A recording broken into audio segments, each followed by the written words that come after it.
De quoi tomber de la chaise, Sonia Mabrouk pas tendre avec son invité. Le 24 septembre, Sonia Mabrouk a interviewé le vice-président du Rassemblement national sur CNews.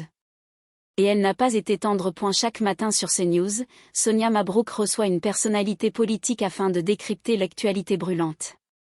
Ce 24 septembre, c'était au tour de Sébastien Chenu, vice-président du Rassemblement national à l'Assemblée nationale, de répondre aux questions de la journaliste.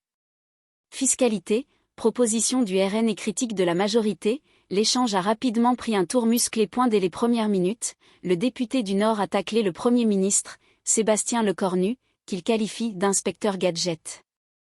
Il fait des toutes petites choses pour essayer d'embobiner l'opinion publique. Et derrière ? Mais derrière, on voit la situation, a-t-il lancé. L'occasion pour lui de dénoncer ce qu'il appelle les « petits arrangements » de la majorité, notamment concernant les avantages des anciens premiers ministres. Sonia Mabrouk ne prend pas de pincettes avec son invité, de quoi tomber de la chaise très vite. Sonia Mabrouk a recentré le débat sur les propositions fiscales du RN et la clarté de sa communication. Vous ne reconnaissez pas que votre communication était un peu brouillonne sur le sujet, a-t-elle insisté.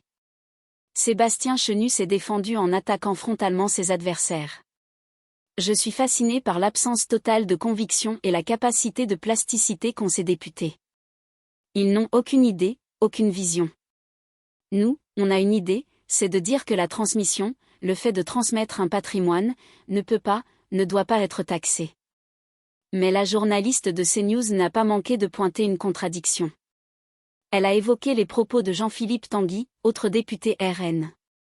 Quand on entend Jean-Philippe Tanguy fustiger la taxe Zuckman et se plaindre qu'on ne parle pas assez des impôts proposés par le RN. Reconnaissez qu'il y a de quoi, pour certains, tomber de la table, de la chaise, enfin de plus haut. Une formule cinglante qui a poussé son invité à préciser, ce n'est pas des impôts proposés par le RN. Lorsqu'on propose une taxation comme celle d'un impôt sur la fortune financière, elle a deux objectifs.